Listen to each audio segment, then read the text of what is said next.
નમસ્કાર મિત્રો, ઘણા લોકો ફરિયાદ કરે છે કે કુંડાના છોડના પાન ધીમે ધીમે કીડા પડી જાય છે અને છોડનો વિકાસ અટકી જાય છે.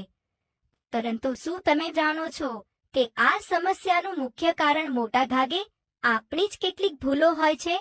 સૌથી પહેલું કારણ છે વધારે પાણી આપવું.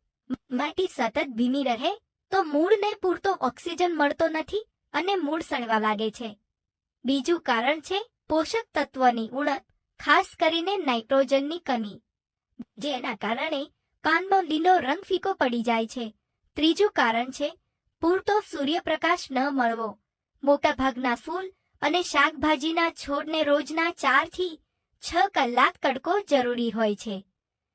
ચોથું કારણ છે કુંડામાં ડ્રેનેજની સમસ્યા.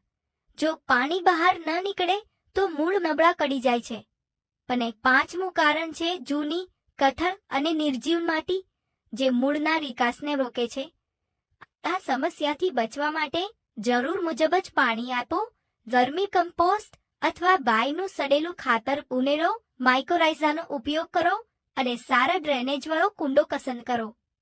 આ નાના ફેરફારો તમારા છોડને ફરીથી લીલાછમ, તંદુરસ્ત અને તેજસ્વી બનાવી શકે છે.